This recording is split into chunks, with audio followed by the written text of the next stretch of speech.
வீட்டில் இருக்கிறத பார்த்துட்டு என்ன விஜய் ஆஃபீஸ் போலியா அப்படின்னு சொல்லிட்டு கேட்குறாங்க. ஏதாவது வேலை இருந்தால் மட்டும் அண்ணா ஃபோன் பண்ணுவாங்க, நான் போய் செஞ்சுட்டு வந்துடுவேன் அப்படின்றாங்க. அப்புறம் பார்த்தீங்கன்னா வீட்டில் இருக்கவங்க ஏதாவது சின்ன சின்ன வேலைலாம் சொல்கிறாங்க. அதை செஞ்சுட்டு இருக்கிறத பார்த்துட்டு அனாமிகாவுக்கு கோவம் வந்தது. என்ன இந்த மாதிரி சின்ன சின்ன வேலை செய்கிறார் வீட்டு வேலையில் அப்படின்னு சொல்லிட்டு சொல்லும்போது அங்கே சித்ராதேவி ட்விஸ்ட் பண்ணி விடுறாங்க. இப்படி தான் இங்கே சூர்யா மட்டும்தான் எல்லாத்துக்குமே பொறுப்புலேருந்து சொத்துலேருந்து எல்லாத்தையுமே சூர்யா மட்டும்தான் அனுபவிக்கிறேன்னு நினைக்கிறாரு. என் பிள்ளைய பாரு, கௌதமி அப்படி தான் பண்ணுறாங்க, விஜய் அப்படி தான் பண்ணி வச்சுருக்காங்க வீட்டு வேலை செய்கிறதுக்கு அப்படின்னு சொன்னதுக்கப்புறம் பார்த்தீங்கன்னா அவங்க யோசிக்கிறாங்க, எப்படியாவது சூர்யாவை நம்ம கீழே தள்ளிட்டு விஜய் அந்த கம்பெனிக்கு எம்டி ஆக்கணும்னு சொல்லிட்டு ஏதாவது சூழ்ச்சி பண்ணணும்னு நினச்சிட்டு இருக்கிறாங்க அனாமிகா. அப்புறம் பார்த்தீங்கன்னா ரொம்ப கொடுமைப்படுத்துகிறாங்க மகாவை சாப்பாடு செஞ்சு தர சொல்லி.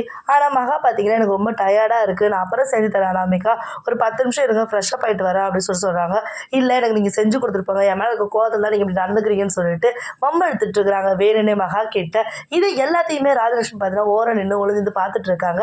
காயத்ரி வந்துட்டாங்க, என் மருமக கிட்ட செஞ்சு தர தெரியாதா உனக்கு, செஞ்சு கூட அவள் என்ன ஆசைப்பட்டு கேட்குறாளோ, அவள் பணக்கார வீட்டிலேருந்து வந்த பொண்ணு செய் அப்படின்னாங்க. ராஜலட்சுமிக்கு கோவம் வந்துடுது. மருமகளுக்கு வேணா நீ சமைச்சு கொடு, அப்படி இல்லை அவளை செஞ்சுக்க சொல்லு, எதுக்கு மகாவை செஞ்சு தரணும், அவள் வீட்டு வேலையை பார்த்துட்டு ஆஃபீஸ் வேலையை பார்க்கணுமா, இனிமேல் அவள் இதெல்லாம் செய்ய மாட்டாள், அவங்களுக்கு தேவையானது அவங்களும் செஞ்சுக்கங்க, இங்கே பெரியவங்களுக்கு மட்டும்தான் அவள் செய்வா, எல்லாருமே இங்கே மருமகள் இருந்தானே அவங்க செஞ்சுக்குங்க அப்படின்னு சொல்லி சொல்கிறாங்க.